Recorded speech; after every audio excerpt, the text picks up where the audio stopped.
नमस्कार, मैं संयोग हूं और फार्मिंग विद संयोग में आपका एक बार फिर से बहुत बहुत स्वागत है। आज मैं फिर आ गया हूं बोई वाली धान देखने। क्योंकि जो पिछली वीडियो डाली थी वो थोड़ी लंबी हो गई थी, तो मैंने सोचा एक टुकड़े में दूसरी वीडियो फिर बना देता हूं जिसमें कि मैं आपको बोई वाली धान फिर से दिखा सकूं। यहाँ मेरे पीछे धान है और ये है बोई वाली धान। और इस धान को भी किसान ने बोकर भूल चुका था और ये धान जो हुई है सिर्फ और सिर्फ ऊपर से जो पानी गिरा है उसी पानी के द्वारा हुई है। और हम किसान से बात करेंगे। मेरे साथ है विनय भाई और हम विनय से ये पूछेंगे कि भैया इसमें चारा मार डाला था आपने? जी डाला था बोने के बाद में। हाँ। कितने दिन बाद? बोने के 20 दिन बाद। 20 दिन बाद चारा मार डाला था, इसलिए ये धान इतनी अच्छी है। हाँ। चारा विहीन है। और मेरे पीछे मैं आपको धान दिखाता हूँ, उसमें चारा मार किसान ने नहीं डाला था और थोड़ा सा ढलान वाला खेत है तो वो धान बिगड़ गई है। और ये धान देखिए आप, इसमें बिल्कुल छोटी छोटी सी धान लगी हुई है, चारा ज़्यादा है। और इसमें चारा मार किसान ने नहीं डाला था, ढलान वाला खेत था, पानी नहीं रुक पाया था तो ये खेत बिगड़ गया है। अब हम वापस इधर ही चलते हैं हमारे पीछे वाले खेत में। और ये धान का नाम मैं आपको बताऊं तो ये किसान खुद इसका नाम भूल गया है, वो पता करके बताएंगे तो मैं यहाँ स्क्रीन पे इसका नाम लिख दूंगा। और ये धान चाइनीज़ वेराइटी की है, पर ये धान जो है ये 10-10 धान नहीं है, ये कुछ अन्नदाता करके इसका ऐसा कुछ नाम है। और बिल्कुल बारीक चावल है इसका, मोटा और बारीक चावल। और ये कम दिन की वैरायटी है धान की, बहुत ही ज़्यादा कम दिन की। और इसकी हाइट भी मैं आपको बताऊं, ये देखिए बिल्कुल 1.5 फीट से ज़्यादा धान की हाइट नहीं बढ़ी है। विनय भाई के घुटने से थोड़ी सी ऊपर ये धान जा रही है। तो विनय भाई इसमें चारा मार जो डाला था उसके कितने दिन के बाद आपने खाद डाला इसमें? इसके चारा मरने के मतलब 15 दिन बाद फिर इसमें मैंने 10 बोरी यूरिया डाला। कितने एकड़ में? 4 एकड़ में। 4 एकड़ में। और यूरिया के अलावा और कुछ नहीं डाला इसमें यूरिया के अलावा। जिंक विंक सल्फर अल्फर कुछ नहीं, बस यूरिया डाल दिया। और डीएपी मिला के इसकी बोनी कर दी थी। डीएपी कितना मिलाया था? डीएपी इसमें मैंने 3 बोरी मिलाया था। 3 बोरी जी। तो धान का नाम मैं आपको बताऊंगा। और धान बोने के हिसाब से अच्छी लगी है। और आपको एक बात और बता दूं, ये जो खेत है ये लीज पर लिया गया खेत है, जिसको हम खोड़ बोलते हैं, सिकमी बोलते हैं। और किसान सिकमी में भी कहीं ना कहीं से, वैसे तो सिकमी में इतनी बचत होती नहीं है, मैंने आपको एक वीडियो बनाकर बताया था कि किसानी में 3 फसल में किसानों को कितना फ़ायदा होता है, उसकी लिंक मैं डिस्क्रिप्शन में दे दूंगा, आप वहां से वो वीडियो ज़रूर देखिएगा।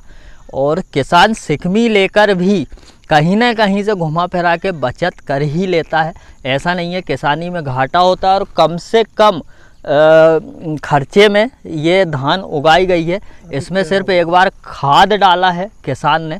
और दवाई भैया कुछ कीटनाशक वगैरह? इसमें कीटनाशक दवाई डाली, एक टॉनिक डाली है। हाँ। और एक फंगिसाइड डाला है। कब? अभी जो मतलब जब निकल रही थी ना ये बाली। अच्छा। जब तो देखिए बिल्कुल मतलब कम से कम खर्चे में किसान ने अच्छे से अच्छे धान के उत्पादन के बारे में सोचा है। और अब इसकी जिस दिन कटाई होगी तो मैं किसान से पूछ के इसका एवरेज भी आपको बताऊंगा कि इस धान का एवरेज क्या मिला है।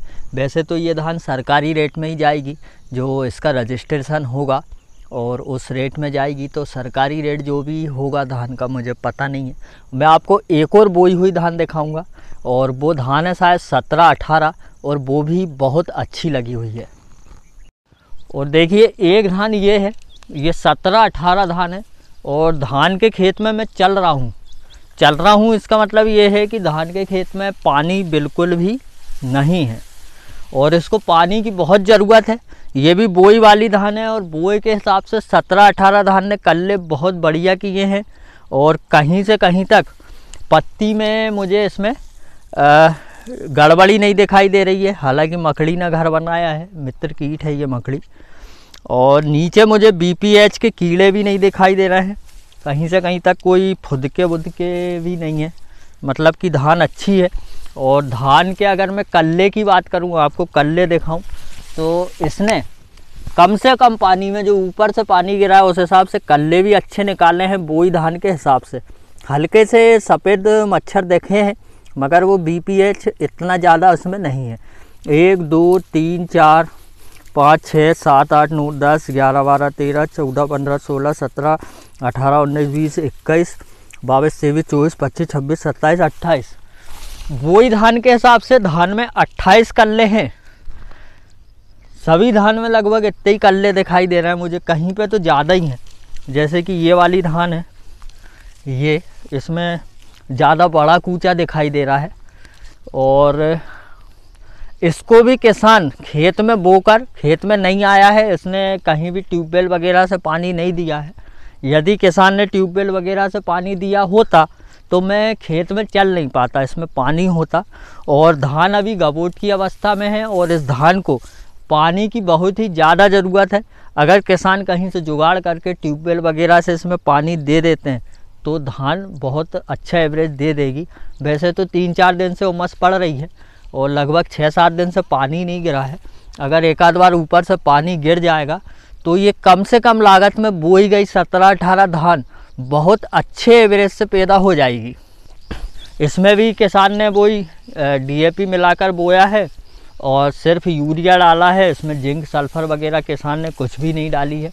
ये विनय के जस्ट बगल वाला खेत है, इसलिए विनय को मालूम है कि इसमें किसान ने क्या डाला है और क्या नहीं डाला है।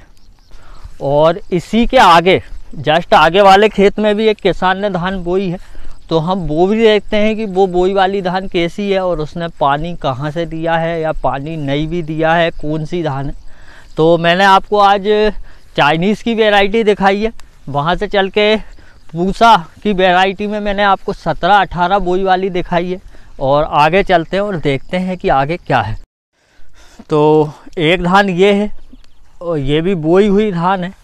हालांकि किसान के पास इसमें पानी देने की व्यवस्था है, पर किसान इस धान में पानी क्यों नहीं दे रहा है ये मेरी समझ में नहीं आ रही है। धान में कहीं कहीं फूल आ रहे हैं, जो झोड़ निकल आई है धान की बालियां, उसमें फूल साफ दिख रहे हैं इसमें। और कहीं धान ऐसी है, धान बहुत बिल्ली है और किसान ने इसमें एक बार यूरिया डाल के चारा मार डाल चुका है और उसके बाद में किसान ने इसमें खाद वगैरह भी डाल चुका है। और धान का नाम तो मुझे ठीक से मालूम नहीं है क्योंकि किसान मेरे पास है नहीं। ये देखिए इस तरह के कल्ले हैं ये बोई वाली धान में। और ये जो इसके ये हैं, इनको देखकर ऐसा लग रहा है कि ये क्रांति की कोई सी वैरायटी है, क्रांति धान की। अब ये क्रांति कौन सी है ये मैं तो बता नहीं सकता हूँ, क्योंकि क्रांति की भी जो है वो बहुत सारी वैरायटियाँ होती है, मगर ये धान भी अच्छी है और ये भी गबोट पे है, बाहर निकल रही है और इसमें भी पानी दे देना चाहिए। ये भी रोग रहित है और इसमें भी किसान ने कम से ही कम खाद और दवाइयों का स्प्रे किया है। सभी जो जितने भी किसान हैं जिन्होंने धान बोई है अपने खेत में, उसमें किसानों ने कम से कम उन दवाई और खाद का प्रयोग किया है। वो इसलिए क्योंकि यहाँ पानी की व्यवस्था तो है नहीं। अगर बाई चांस किसान इसमें ज़्यादा लागत लगाता है और ऊपर से पानी नहीं गिरता है, जैसे कि अभी गबोट पे है, किसान सब पानी गिरने की रास्ता देख रहे हैं, और पानी अगर नहीं गिरता है ऊपर से तो किसान को घाटा होगा। तो आज हमने ये जो 3 धान देखी है, हमें तीनों धान का एवरेज कटाई के टाइम पर देखेंगे कि कौन सी धान किस एवरेज से पैदा हुई है।